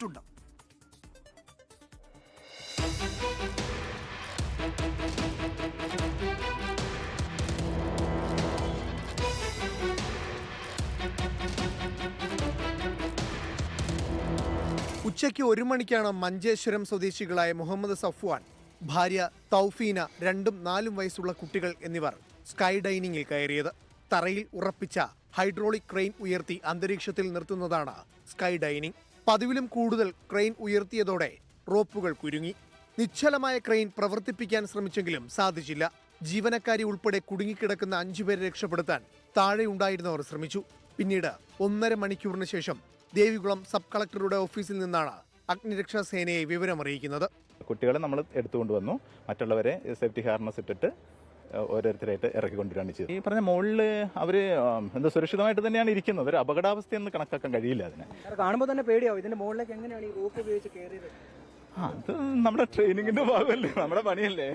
മൂന്നാറിൽ നിന്നും അടിമാലിയിൽ നിന്നുമുള്ള ഫയർഫോഴ്സ് സംഘം 1.5 മണിക്കൂർ നീണ്ട ദൗത്യത്തിനൊടുവിലാണ് കുടുങ്ങിക്കിടന്നവരെ സുരക്ഷിതമായി താഴെ ഇറക്കിയത്. മതിയായ സുരക്ഷാ മാനദണ്ഡങ്ങളും ലൈസൻസും ഇല്ലാതെയാണ് സദേൺ സ്കൈസ് എയ്റോ ഡൈനാമിക്സ് എന്ന സംരംഭം പ്രവർത്തിച്ചിരുന്നത്. ഇത് സംബന്ധിച്ച സ്പെഷ്യൽ ബ്രാഞ്ച് റിപ്പോർട്ട് നിലവിലുണ്ട്. സംഭവത്തിൽ വിശദമായ അന്വേഷണം നടത്താൻ ദേവികുളം തഹസിൽദാർ നിർദ്ദേശം നൽകിയിട്ടുണ്ട്. 24 ഇടുക്കി. ആലപ്പുഴ അരൂർ തുറവൂർ ഉയരപ്പാത നിർമ്മാണത്തിനിടെ ഗർഡർ തകർന്നുണ്ടായ അപകടത്തിൽ കരാർ കമ്പനിക്കെതിരെ നടപടിയുമായി ദേശീയപാത അതോറിറ്റി. കരാറിൽ ഏർപ്പെടുന്നതിൽ നിന്ന് അശോക ബിൽഡ് കോണിന് താൽക്കാലിക വിലക്ക് ഏർപ്പെടുത്തി. കമ്പനിക്കെതിരായ വിദഗ്ധ സമിതി അന്വേഷണം പൂർത്തിയാകുന്നത് വരെയാണ് ഈ വിലക്ക്. NH-66 അരൂർ മുതൽ തുറവൂർ വരെയുള്ള 6 വരി എലിവേറ്റഡ് ഹൈവേയുടെ നിർമ്മാണത്തിനിടെയുണ്ടായ അപകടത്തെ തുടർന്നാണ് കരാർ കമ്പനിക്കെതിരെ ദേശീയപാത അതോറിറ്റിയുടെ നടപടി. നിലവിലോ ഭാവിയിലോ ഏർപ്പെടാനൊരുങ്ങുന്ന കരാറിൽ നിന്നാണ് അശോക ബിൽഡ് കോണിന് താൽക്കാലിക വിലക്ക് ഏർപ്പെടുത്തിയത്. വിദഗ്ധ സമിതിയുടെ അന്വേഷണം പൂർത്തിയാകുന്നതുവരെയാണ് നിലവിലെ വിലക്ക്. അന്വേഷണത്തിൽ വീഴ്ച കണ്ടെത്തിയാൽ തുടർ നടപടികൾ ഉണ്ടാകുമെന്നും ദേശീയപാത അതോറിറ്റി സൂചന നൽകി. നടപടിക്ക് പിന്നാലെ ഓഹരി വിപണികളിലും കരാർ കമ്പനിക്ക് കാര്യമായ ഇടിവുണ്ടായി. അരൂർ തുറവൂർ ഉയരപാത നിർമ്മാണത്തിനിടെ പിക്കപ്പ് വാനിന് മുകളിലേക്ക് ഗർഡർ വീണാണ് അപകടമുണ്ടായത്. അപകടത്തിൽ വാൻ ഡ്രൈവർ മരിച്ചിരുന്നു. നിർമ്മാണ സമയത്ത് റോഡ് ഗതാഗതം നിയന്ത്രിച്ചിരുന്നുവെന്നും അത് മറികടന്നെത്തിയ വാഹനമാണ് അപകടത്തിൽപ്പെട്ടത് എന്നതുമായിരുന്നു കരാർ കമ്പനിയുടെ വിശദീകരണം. എന്നാൽ കൃത്യമായ സുരക്ഷ ഒരുക്കിയില്ലെന്നും ഗതാഗത നിയന്ത്രണം ഏർപ്പെടുത്തിയില്ലെന്നും ചൂണ്ടിക്കാട്ടിയാണ് അരൂർ പോലീസ് കമ്പനിക്കെതിരെ FIR രജിസ്റ്റർ ചെയ്തിട്ടുള്ളത്. 24 ഡൽഹി. കൊല്ലം പുനലൂർ വെട്ടിത്തിട്ടയിൽ KSRTC ബസ്സും മിനി ഫ്രീസർ വാനും കൂട്ടിയിടിച്ച അപകടം. 12ഓളം പേർക്കാണ് പരിക്കേറ്റത്. ചില പ്രതികരണങ്ങൾ അവിടെ നിന്ന് ലഭ്യമായിട്ടുണ്ട്. മഴയായിരുന്നു, ലോറി റോങ് സൈഡായിരുന്നു. പക്ഷെ എനിക്ക് വെട്ടിക്കാൻ പറ്റില്ല. വെട്ടിച്ചിട്ടുണ്ടെങ്കിൽ അപ്പം കുറെ കടയുണ്ടായിരുന്നു. വെട്ടിയാൽ കടയുടെ മുന്നിലോട്ട് പോകും. അവിടെ കുറെ ആൾക്കാരൊക്കെ ഉണ്ടായിരുന്നു. അവർക്കൊന്നും ചെയ്യാൻ പറ്റിയില്ല. ഭയങ്കരമായിട്ട് തീയൊക്കെ കത്തിയായിരുന്നു വണ്ടിക്കകത്ത്. അപ്പം എവിടാണ് സ്ഥലം പോലും തിരിച്ചറിയാൻ പറ്റിയില്ല. ഒരുപാട് പേര് ഹോസ്പിറ്റലൊക്കെ ആയിട്ടുണ്ട്. കോൾഡ് സ്റ്റോറേജ് വണ്ടി എത്തിയോ? വലിയ വണ്ടി, കോൾഡ് സ്റ്റോറേജ് വണ്ടിയായിരുന്നു. അവൻ വന്ന് നേരെ ഇടിച്ചത്, ഡ്രൈവർ സൈഡ് ഇടിച്ചു. ഞങ്ങളൊക്കെ ബാക്കിൽ തന്നെ നമ്മളെ പ്രതീക്ഷിക്കാൻ റെഡിയാക്കിയത്. സലീം മാലിക് വിവരങ്ങൾ നൽകും കൊട്ടാരക്കരയിൽ നിന്ന്. സലീമ, ഈ പരിക്കേറ്റവരുടെ ആരോഗ്യനില എങ്ങനെയും ഏതൊക്കെ ആശുപത്രിയിലാണ് അവർ ചികിത്സയിലുള്ളത്?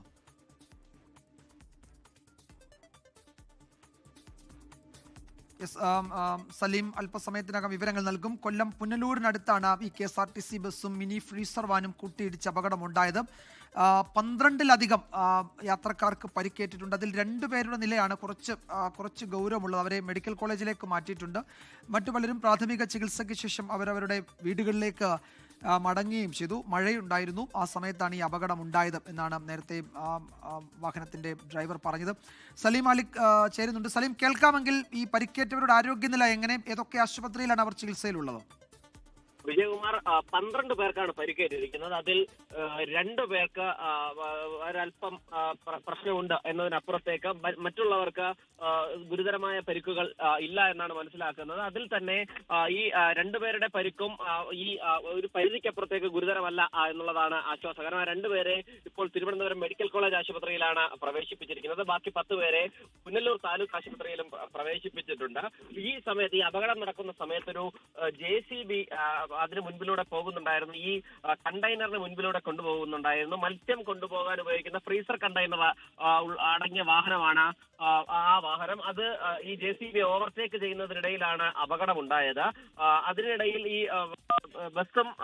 ബസ് വരുന്ന അതേ ട്രാക്കിലേക്ക് ഈ വാഹനം കൂടി വരികയായിരുന്നു. അങ്ങനെയാണ് 2 തമ്മിൽ കൂട്ടിയിടി ഉണ്ടായത്. വലിയ കൂട്ടിയിടിയായിരുന്നു. പക്ഷേ ഈ വാഹനത്തിലുള്ളവർക്ക് കാര്യമായ പരിക്കുണ്ടായില്ല എന്നുള്ളതാണ് ആശ്വാസകരം. നാട്ടുകാർ ഉൾപ്പെടെയുള്ളവരാണ് രക്ഷാപ്രവർത്തനത്തിന് നേതൃത്വം നൽകിയത്.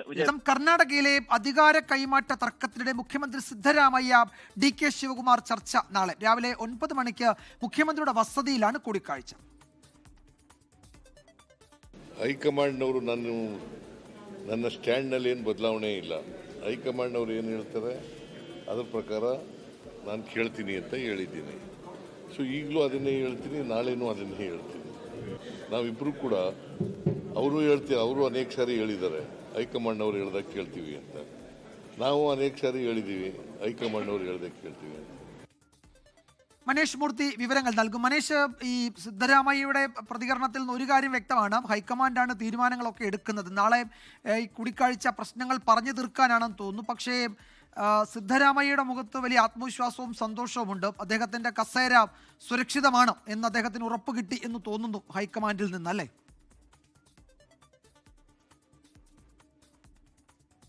വിജയകുമാർ അല്പസമയം മുമ്പ് മുഖ്യമന്ത്രി സിദ്ധരാമയ്യ തന്നെയാണ് ഇക്കാര്യം മാധ്യമങ്ങളെ അറിയിക്കുന്നത്. രാവിലെ 9 മണിക്കാണ് ഈ പറഞ്ഞ രീതിയിൽ സിദ്ധരാമയ്യയുടെ വസതിയിൽ വെച്ച് ഒരു ചർച്ച നടക്കുക. ബ്രേക്ക്ഫാസ്റ്റ് മീറ്റിംഗ് എന്നാണ് സിദ്ധരാമയ്യ അതിനെ വിളിക്കുന്നത്.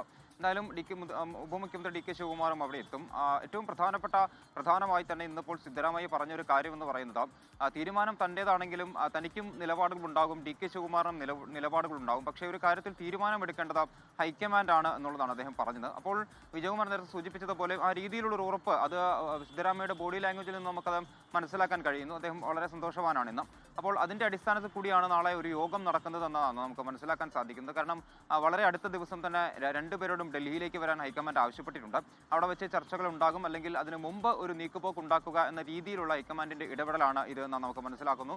കാരണം ഹൈക്കമാൻഡിൻ്റെ നിർദ്ദേശപ്രകാരമാണ് നാളെ ഇപ്പോൾ ഇത്തരത്തിലൊരു ചർച്ച നടത്തുന്നത് എന്നും മുഖ്യമന്ത്രി സിദ്ധരാമയ്യ പറഞ്ഞിട്ടുണ്ട്.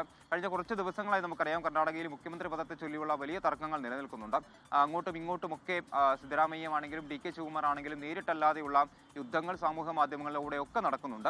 എന്തായാലും അതിനൊക്കെ ഒരു പരിസമാപ്തി നാളെ ഉണ്ടാകും എന്ന് തന്നെ പ്രതീക്ഷിക്കാം. കാരണം ഈ ഒരു യോഗത്തോടു കൂടി ഈ യോഗത്തിലുണ്ടാകുന്ന തീരുമാനം എന്തായാലും അത് ഹൈക്കമാൻഡിനെ അറിയിക്കുക എന്നുള്ളതായിരിക്കും അടുത്ത ഒരു നടപടി എന്ന് പറയുന്നത്. അപ്പോൾ ഡൽഹിയിലേക്ക് പോകാതെ ഇവിടെ തന്നെ പ്രശ്നങ്ങൾ പരിഹരിക്കും, ഒരുപക്ഷെ പരമാവധി ഇവിടെ തന്നെ പരിഹരിക്കപ്പെടും എന്നുള്ളതാണ് നമുക്ക് മനസ്സിലാക്കാൻ സാധിക്കുന്നത്. കാരണം ഇതുവരെ ഈ തർക്കം തുടങ്ങിയതിനു ശേഷം ഇതുവരെ ഇത്തരത്തിലൊരു യോഗം എന്തായാലും ഇവർ രണ്ടുപേരും ചേർന്നിട്ടില്ല. അടുത്ത ദിവസങ്ങളിലൊക്കെ നടന്ന പൊതുപരിപാടികളിലൊക്കെ പങ്കെടുത്തിട്ടുണ്ട്. ശരി മനീഷ്, ഒരു മേശയ്ക്ക് അപ്പുറത്തും ഇപ്പുറത്തും ഇരുന്ന് പറഞ്ഞു തീർക്കാൻ പറ്റുന്ന പ്രശ്നങ്ങളേ ഉള്ളൂ എന്നാണ് ഹൈക്കമാൻഡ് വിലയിരുത്തുന്നത്. അതിന്റെ അടിസ്ഥാനത്തിലാണ് നാളെ രണ്ടു നേതാക്കളോടും ഒരുമിച്ചിരിക്കാൻ ആവശ്യപ്പെട്ടിരിക്കുന്നത്. പറഞ്ഞു തീർക്കുമോ അതോ വീണ്ടും വഷളാകുമോ എന്ന് നമുക്ക് നോക്കാം നാളത്തെ മീറ്റിംഗിന് ശേഷം.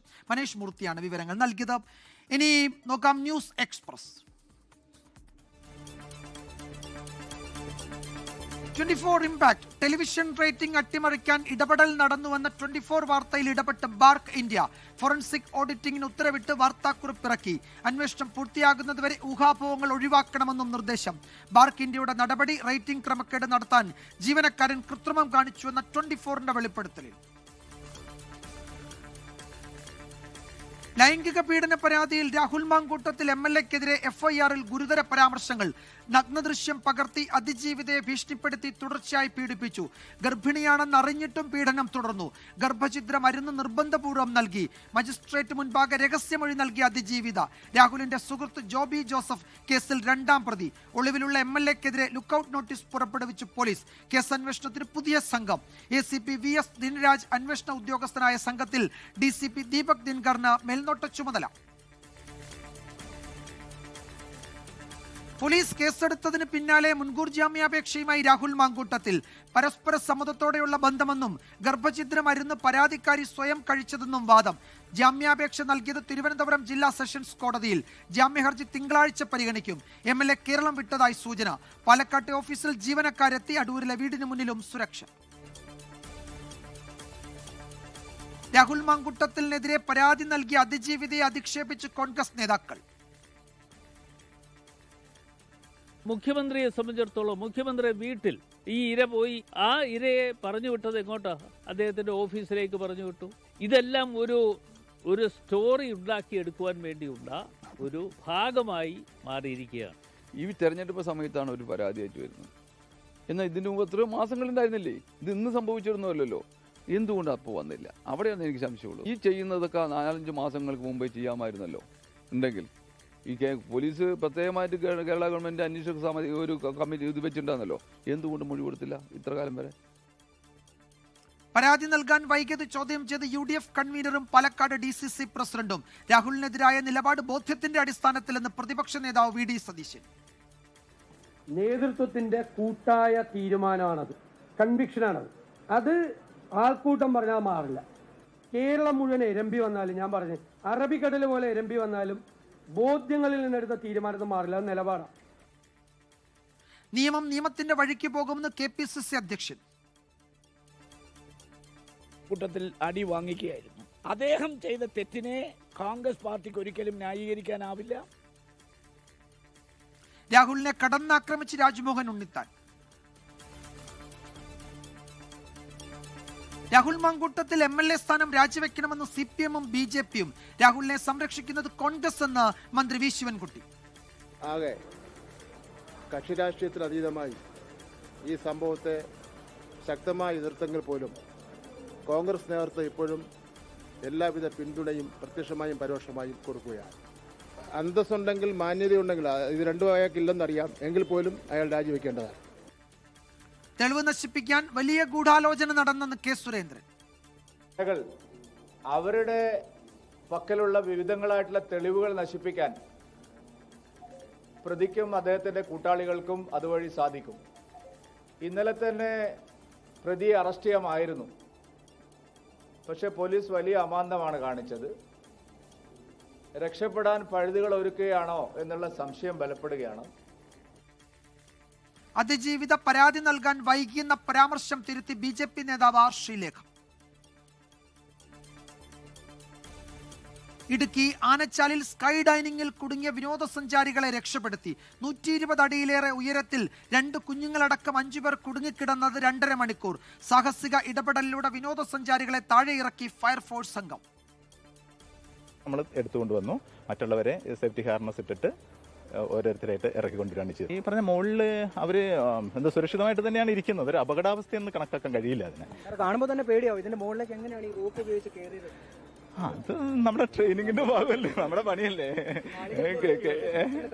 അതെ അതെ അതെ ശരിയാണ്, അതുണ്ടാവും. സാധാരണക്കാർക്ക് നമുക്ക് അതിന് പരിശീലനം കിട്ടിയിട്ടുണ്ട്. അപകട കാരണമായത് ക്രെയിനിന്റെ സാങ്കേതിക തകരാർ. സതേൺ സ്കൈസ് എയ്റോ ഡൈനാമിക്സ് എന്ന സ്ഥാപനത്തിന് ലൈസൻസ് ഇല്ലെന്ന ആരോപണം. ഡിറ്റുവ ചുഴലിക്കാറ്റിൽ ശ്രീലങ്കയിൽ വൻ നാശനഷ്ടം. 56 പേർ മരിച്ചു, 21 പേരെ കാണാതായെന്ന് റിപ്പോർട്ടുകൾ. പ്രളയം ബാധിച്ചത് 50,000-ഓളം പേരെ. സഹായവുമായി ഇന്ത്യൻ നാവികസേന കപ്പൽ ശ്രീലങ്കയിൽ. ചുഴലിക്കാറ്റ് ഞായറാഴ്ച പുലർച്ചെ വടക്കൻ തമിഴ്നാട് തീരം തൊടുമെന്ന് മുന്നറിയിപ്പ്. തമിഴ്നാട്ടിലെ 4 ജില്ലകളിലും പുതുച്ചേരിയിലും നാളെ റെഡ് അലേർട്ട്. 3 ജില്ലകളിലെ മുഴുവൻ വിദ്യാഭ്യാസ സ്ഥാപനങ്ങൾക്കും അവധി. ഡിജിറ്റൽ സാങ്കേതിക സർവകലാശാല VC നിയമനത്തിൽ തീരുമാനം വൈകുന്നതിൽ സുപ്രീം കോടതിക്ക് അതൃപ്തി. നിയമനത്തിനായി കോടതി നിയോഗിച്ച ജസ്റ്റിസ് ദൂലിയ നൽകിയത് വെറും കടലാസ് മാത്രമല്ലെന്ന് ഓർമ്മപ്പെടുത്തൽ. എത്രയും വേഗം തീരുമാനമെടുക്കണമെന്നും മുന്നറിയിപ്പ്. രേഖകൾ കിട്ടിയിട്ടില്ലെന്ന് ഗവർണർ കോടതിയിൽ. കശുവണ്ടി വികസന കോർപ്പറേഷൻ അഴിമതി കേസിൽ പ്രോസിക്യൂഷൻ നടപടി സ്വീകരിക്കാൻ തെളിവില്ലെന്ന സർക്കാർ നിലപാടിൽ ഹൈക്കോടതിക്ക് അതൃപ്തി. സർക്കാർ പഴയ നിലപാട് ആവർത്തിക്കുകയാണെന്ന് കോടതി. കോടതിയെ ലക്ഷ്യമില്ലെന്ന് എങ്ങനെ പറയുമെന്ന് ചോദ്യം. കേസിലെ പ്രതികൾ INTUC സംസ്ഥാന പ്രസിഡന്റ് R ചന്ദ്രശേഖരനും കാഷ്യൂ കോർപ്പറേഷൻ മുൻ MD KA രതീഷും. സയ്യദ് മുഷ്താഖ് അലി ട്രോഫി ക്രിക്കറ്റിൽ കേരളത്തിന് തോൽവി. റെയിൽവേസിനോട് തോറ്റത് 32 റൺസിന്. ബാറ്റിംഗിൽ നിരാശപ്പെടുത്തി നായകൻ സഞ്ജു സാംസൺ അടക്കമുള്ള താരങ്ങൾ.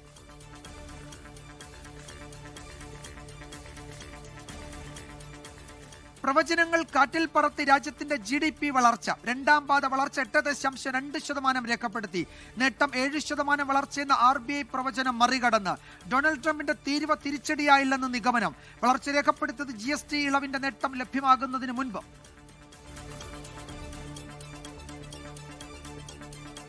Palakkad ചെർപ്പുളശ്ശേരിയിലെ CIയുടെ ആത്മഹത്യയിൽ Vadakara DYSP A ഉമേഷിന് കുരുക്കുമുറുകുന്നു.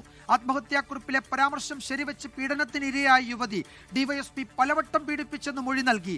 A ഉമേഷിനെ suspend ചെയ്ത് അന്വേഷണം നടത്തണമെന്ന് കോഴിക്കോട് DCC അധ്യക്ഷൻ. സ്വന്തം സഹപ്രവർത്തകനാണ്. ആ സഹപ്രവർത്തകന്റെ അതും ആത്മഹത്യക്കുറിപ്പിലാണ്. ആത്മഹത്യക്കുറിപ്പിൽ വന്നിരിക്കുന്ന കാര്യം ഏറെ ഗൗരവമുള്ളതല്ലേ. അതുകൊണ്ട് തന്നെ ഗൗരവത്തോടെടുത്ത് ഇദ്ദേഹത്തെ സസ്പെൻഡ് ചെയ്യണം. ഈ ആവശ്യം ഉന്നയിച്ചുകൊണ്ട് കോൺഗ്രസ് DGPക്ക് നാളെ പരാതി അയക്കുന്നുണ്ട്. DYSPക്കെതിരെ നാളെ DGPക്ക് പരാതി നൽകുമെന്ന് പ്രവീൺ കുമാർ. ശബരിമല സ്വർണ്ണക്കൊള്ളക്കേസിൽ തന്ത്രി കണ്ഠരര് രാജീവരുടെ വിശദമായ മൊഴിയെടുക്കാൻ SIT നീക്കം. A പത്മകുമാറിൽ നിന്ന് ലഭിച്ച വിവരങ്ങളുടെ അടിസ്ഥാനത്തിൽ അദ്ദേഹം കുറ്റക്കാരനല്ലെന്ന് എങ്ങനെ പറയാൻ സാധിക്കും? അദ്ദേഹം തന്ത്രികളും കൂടി ചേർന്നു എന്ന് പറഞ്ഞാൽ തരാതിരിക്കാൻ ഒക്കത്തില്ല. എല്ലാത്തിൻ്റെ മൂലം തന്ത്രിയാണല്ലോ. തന്ത്രിയും വീഴും. ഇത് യഥാർത്ഥ അന്വേഷണത്തേക്ക് പോയി കഴിഞ്ഞാൽ തന്ത്രി അറിയാതെ ഒരു കാര്യമോട് നടക്കാറില്ലല്ലോ. ഏതിനും തന്ത്രിയുടെ അനുവാദം വേണമല്ലോ. അല്ലെങ്കിൽ തന്ത്രിക്ക് ദക്ഷിണ വെക്കാതെ ആർക്കെങ്കിലും വേണോ വല്ല കാര്യം ചെയ്യാനൊക്കുമോ? തന്ത്രി അറിയാതെ ശബരിമലയിൽ ഒന്നും നടക്കില്ലെന്ന് വെള്ളാപ്പള്ളി നടേശൻ. ഒതായി മനാഫ് കൊലക്കേസിൽ ഒന്നാം പ്രതി മാലങ്ങാടൻ ഷഫീഖ് കുറ്റക്കാരൻ. 3 പ്രതികളെ വെറുതെ വിട്ടു. വിധി പറഞ്ഞത് മഞ്ചേരി അഡീഷണൽ ജില്ലാ സെഷൻസ് കോടതി. മുഖ്യപ്രതി ഷഫീഖ് മുൻ MLA PV അൻവറിന്റെ സഹോദരി പുത്രൻ. കേസിനാസ്പദമായ സംഭവം 1995 ഏപ്രിൽ 13. വിവാദ തൊഴിൽ കോഡുകൾ പിൻവലിക്കണമെന്നാവശ്യപ്പെട്ട് കേന്ദ്ര തൊഴിൽ മന്ത്രിക്ക് കത്തയച്ച് മന്ത്രി വി ശിവൻകുട്ടി. പരിഷ്കാരം തൊഴിലാളികളുടെ അവകാശങ്ങളെയും സാമൂഹ്യനീതിയെയും അട്ടിമറിക്കുന്നുവെന്ന് കത്തിൽ പരാമർശം. സംസ്ഥാന സർക്കാരുകളുമായോ ട്രേഡ് യൂണിയനുകളുമായോ കൂടിയാലോചന നടത്തിയില്ല എന്നും വിമർശനം. പത്തനംതിട്ട അടൂർ നഗരസഭ 1-ാം വാർഡിൽ ഒരു വീട്ടു നമ്പറിൽ 226 പേർക്ക് വോട്ടെന്ന ആരോപണം. തെരഞ്ഞെടുപ്പ് കമ്മീഷന് പരാതി നൽകി CPIM. വോട്ട് ചേർത്തിരിക്കുന്നത് പൊളിച്ചു മാറ്റിയ വീടിന്റെ പേരിലെന്ന് നേതാക്കൾ. ആലപ്പുഴ അരൂർ തുറവൂർ ഉയരപ്പാത നിർമ്മാണത്തിനിടെ ഗർഡർ തകർന്നുണ്ടായ അപകടത്തിൽ കരാർ കമ്പനിയായ അശോക ബിൽഡ്കോണിനെതിരെ നടപടി. കരാറിൽ ഏർപ്പെടുന്നതിൽ നിന്ന് വിലക്കി ദേശീയപാത അതോറിറ്റി. താൽക്കാലിക വിലക്ക് അപകടത്തിൽ അന്വേഷണം പൂർത്തിയാകുന്നതുവരെ. കൈക്കൂലി വാങ്ങുന്നതിനിടെ വില്ലേജ് അസിസ്റ്റന്റ് പിടിയിൽ. വിജിലൻസ് സംഘം എത്തിയത് ഭൂമി പോക്കുവരവ് ചെയ്യാൻ 5000 രൂപ കൈക്കൂലി വാങ്ങുന്നതിനിടെ. പിടിയിലായത് Ernakulam Kuruppampady village office assistant GB മാത്യു. കൊല്ലം ആളുകേറാമല കൊലപാതകത്തിൽ പ്രതിയെന്ന് സംശയിക്കുന്നയാളുടെ ചിത്രങ്ങൾ പുറത്തുവിട്ട് പോലീസ്. തിരിച്ചറിയുന്നവർ പോലീസിനെ അറിയിക്കണമെന്ന നിർദ്ദേശം. കത്തിക്കരിഞ്ഞ മൃതദേഹം ചങ്ങലയിൽ ബന്ധിച്ച നിലയിൽ കണ്ടെത്തിയത് 2 മാസം മുൻപ്.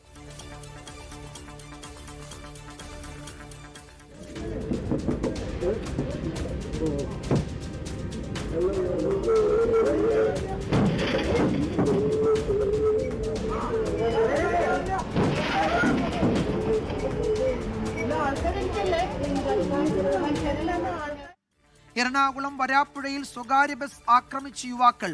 വാഹനത്തിന് സൈഡ് നൽകിയില്ലെന്ന് ആരോപിച്ച് ബസിന് നേരെ കല്ലെറിഞ്ഞു. ആക്രമണത്തിന്റെ ദൃശ്യങ്ങൾ 24. കർണാടകയിലെ അധികാര കൈമാറ്റ തർക്കത്തിനിടെ സിദ്ധരാമയ്യ DK ശിവകുമാർ ചർച്ച നാളെ. കൂടിക്കാഴ്ച രാവിലെ 9 മണിക്ക് മുഖ്യമന്ത്രിയുടെ വസതിയിൽ.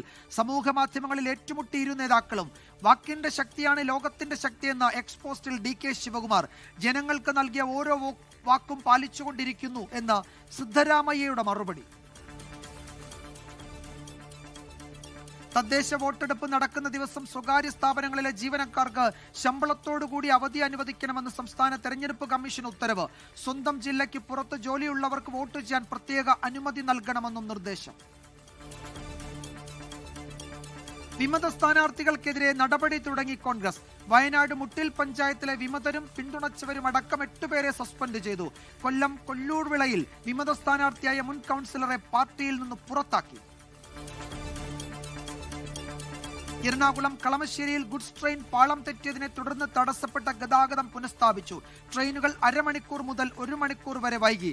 അപകടമുണ്ടായത് ഷണ്ണിങ്ങിനിടെ. ബാരിക്കേഡ് മറികടന്ന ട്രെയിൻ ഇലക്ട്രിക് പോസ്റ്റിൽ ഇടിക്കുകയായിരുന്നു.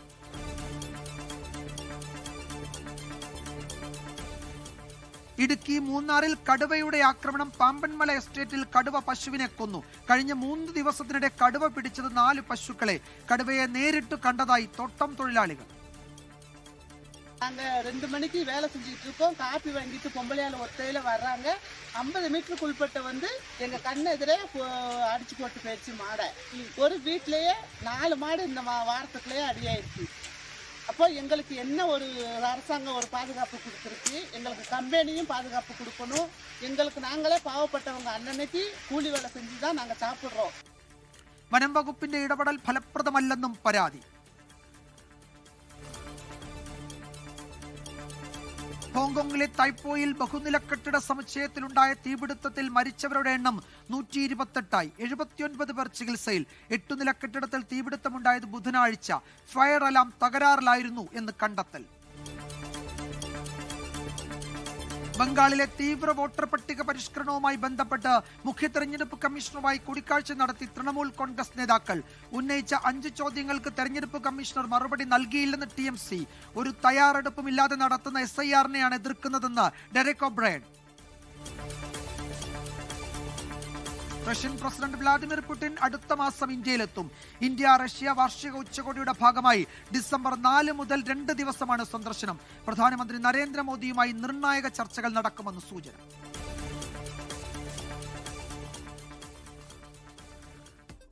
മറ്റ് പ്രധാന റിപ്പോർട്ടുകളിലേക്ക്. എറണാകുളം കളമശ്ശേരിയിൽ ഷണ്ണിങ്ങിനിടെ ചരക്ക് ട്രെയിനിന്റെ എഞ്ചിൻ പാളം തെറ്റിയതിനെ തുടർന്ന് നിലച്ച ട്രെയിൻ ഗതാഗതം പുനഃസ്ഥാപിച്ചു. FACTയിലെ ചരക്ക് കൊണ്ടുപോകുന്ന ട്രെയിനിന്റെ എഞ്ചിനാണ് നിയന്ത്രണം തെറ്റി വൈദ്യുത പോസ്റ്റിൽ ഇടിച്ചത്. പല ട്രെയിനുകളും ഏറെ വൈകിയാണ് സ്റ്റേഷനുകളിൽ എത്തിയത്.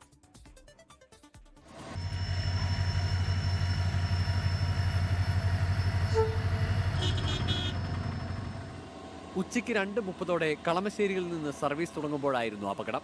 ഷണ്ടിങ് ചെയ്യുന്നതിനിടയിൽ റെയിൽപാളം അവസാനിക്കുന്നതിനടുത്തുള്ള ബാരിക്കേഡ് മറികടന്ന് മുന്നോട്ടു പോയി ഇലക്ട്രിക് പോസ്റ്റിലിടിച്ചാണ് പാളം തെറ്റിയത്. പിന്നാലെ തൃശൂരിലേക്കുള്ള റെയിൽവേ ട്രാക്കിൽ ഗതാഗതം നിലച്ചു. ഇതോടെ സംസ്ഥാനത്തെ ട്രെയിൻ ഗതാഗതം പൂർണ്ണമായി താളം തെറ്റി. ട്രെയിനുകൾ അരമണിക്കൂർ മുതൽ 1 മണിക്കൂർ വരെ വൈകി. കോഴിക്കോടേക്കാണ്. കോഴിക്കോടേക്ക് വന്ദേ ഭാരതിനാണ് പോകുന്നത് 6:45. കണ്ണൂർ എക്സിക്യൂട്ടീവ് വരാൻ വേണ്ടിയിട്ട് 5:15 ട്രെയിന് ലേറ്റ് ആവുന്ന പറഞ്ഞു. ഹാഫ് ആൻ അവർ ലേറ്റ് എന്നാ പറഞ്ഞത്. ഇപ്പോൾ ഇവിടെ എത്തിയപ്പോഴാണ് അറിയണത്. പാളം തെറ്റുകാരൊന്നും അറിയില്ല. ഒറ്റപ്പാലം പോകണ്ട, അവിടെ 7:20 ചെല്ലണ്ട. ഇപ്പോൾ ഈ സമയമായില്ലേ, എല്ലാം താമസമായിരിക്കും. 4 മണിക്കൂർ നീണ്ട പരിശ്രമത്തിനൊടുവിൽ പണി പൂർത്തിയാക്കി ട്രെയിൻ ഗതാഗതം പുനഃസ്ഥാപിച്ചു. യാത്രക്കാർക്ക് നേരിട്ട ബുദ്ധിമുട്ടിൽ റെയിൽവേ ഖേദം പ്രകടിപ്പിച്ചു. അപകടത്തിനിടയാക്കിയ സാഹചര്യത്തെക്കുറിച്ച് പ്രാഥമിക പരിശോധന നടത്തും. 24 കൊച്ചി. ഇപ്പോൾ തിരുവനന്തപുരത്തു നിന്നൊരു പ്രധാനപ്പെട്ട വാർത്ത വരുന്നുണ്ട്. തിരുവനന്തപുരം മെഡിക്കൽ കോളേജിൽ വിദ്യാർത്ഥികൾക്ക് നേരെ അതിക്രമം. ഡയാലിസിസ് ടെക്നോളജി 4ാം വർഷ വിദ്യാർത്ഥികൾക്ക് നേരെയാണ് ആക്രമണമുണ്ടായത്. നൈറ്റ് ഡ്യൂട്ടിക്കിടയിൽ ആണ് എന്ന് വിദ്യാർത്ഥിനികൾ പരാതി നൽകിയിട്ടുണ്ട്. മെഡിക്കൽ കോളേജ് പ്രിൻസിപ്പലിനാണ് അവർ പരാതി നൽകിയിരിക്കുന്നത്. അപരിചിതനായ വ്യക്തി വിശ്രമമുറിയുടെ വാതിൽ അത് ബലമായി തള്ളി തുറന്നു എന്നാണ് പരാതിയിൽ പറയുന്നത്. ശരീരത്തിൽ കടന്നു പിടിച്ചു. അങ്ങനെ വളരെ ഗുരുതരമായ ഒരു പരാതിയാണ് ഇപ്പോൾ വന്നിരിക്കുന്നത്. കത്രികയും കസേരയും ഉപയോഗിച്ചു ആക്രമിച്ചു. അടിയന്തര സാഹചര്യത്തിൽ സെക്യൂരിറ്റി ജീവനക്കാരിൽ നിന്ന് സഹായം ലഭിച്ചില്ല എന്നും ഈ പരാതിയിൽ പറയുന്നുണ്ട്. അങ്ങേയറ്റം ഗൗരവമുള്ള സാഹചര്യമാണ്.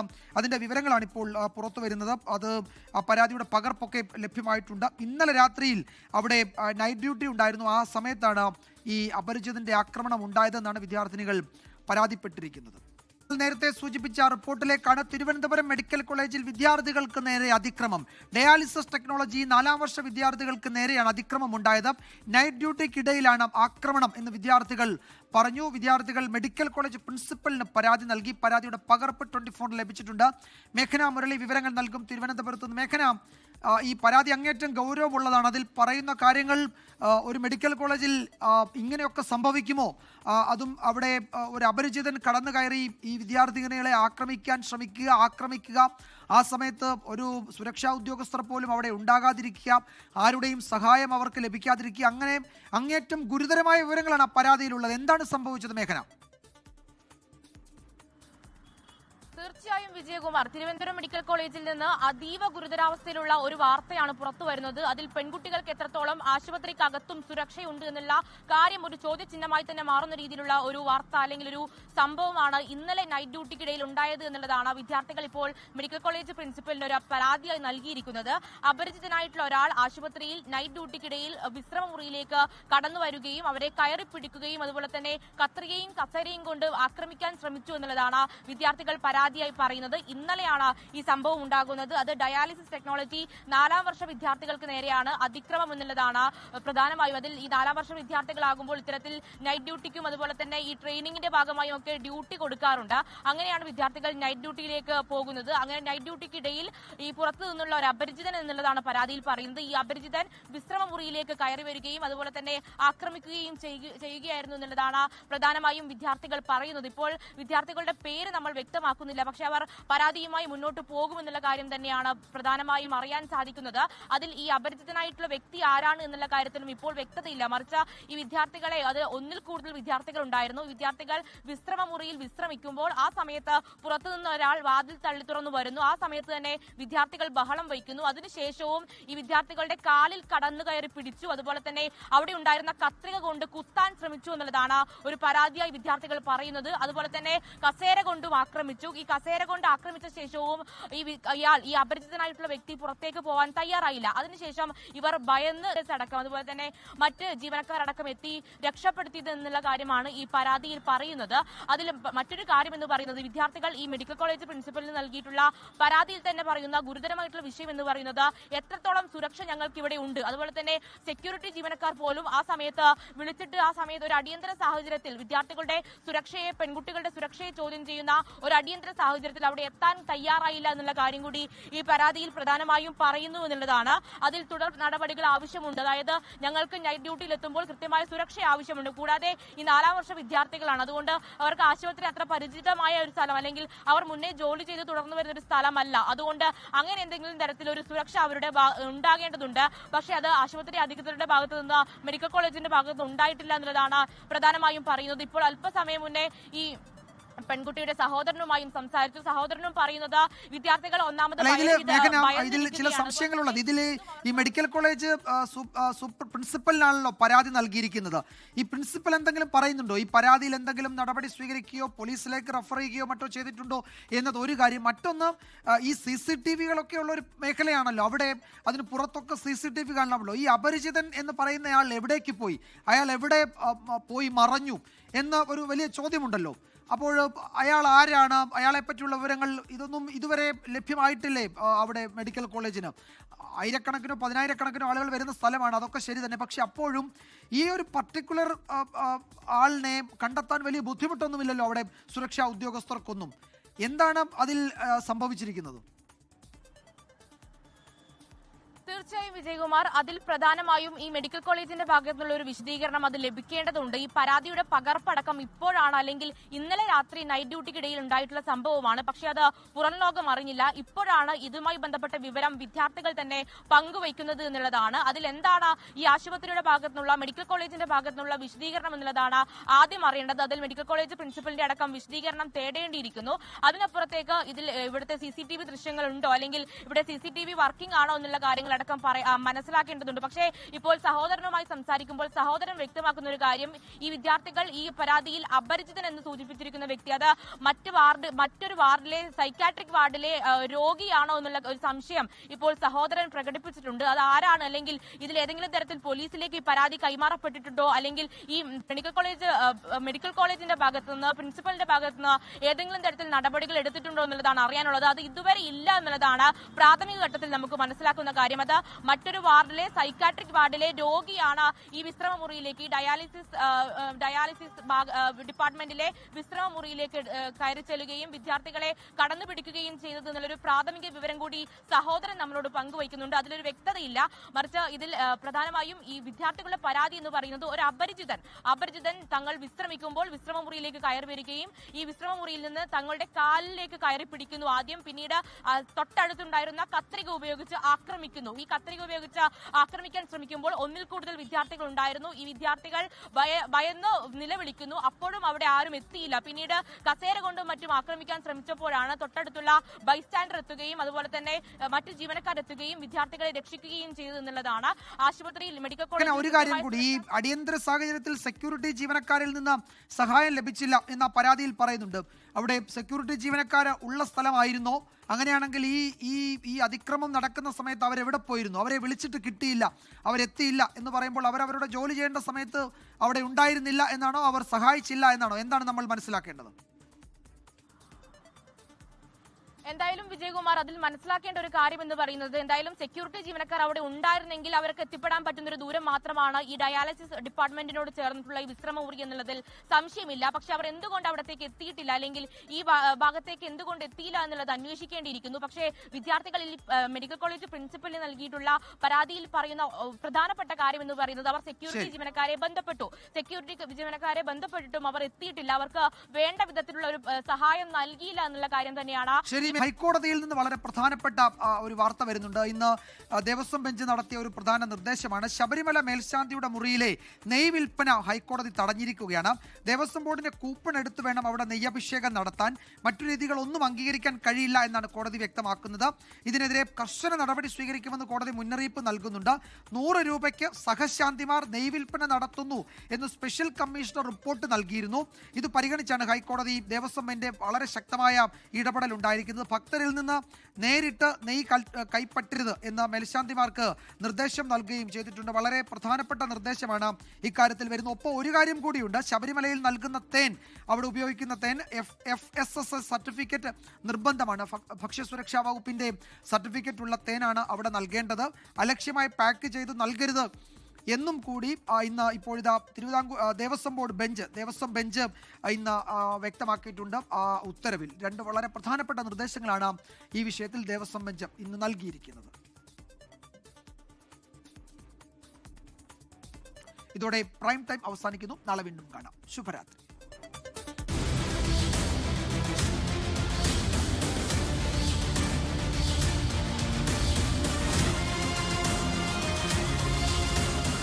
You are watching 24.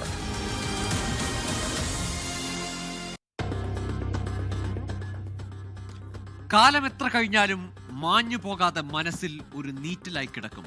ലോകത്തെവിടെയായാലും ഏത് സമയത്തും 24 വാർത്തകളും ഓഗ്മെന്റഡ് റിയാലിറ്റി പാക്കേജുകളും എക്സ്പ്ലെയിനറുകളും വിശദമായി കാണാൻ ഞങ്ങളുടെ യൂട്യൂബ് ചാനൽ നിങ്ങൾക്ക് സബ്സ്ക്രൈബ് ചെയ്യാം.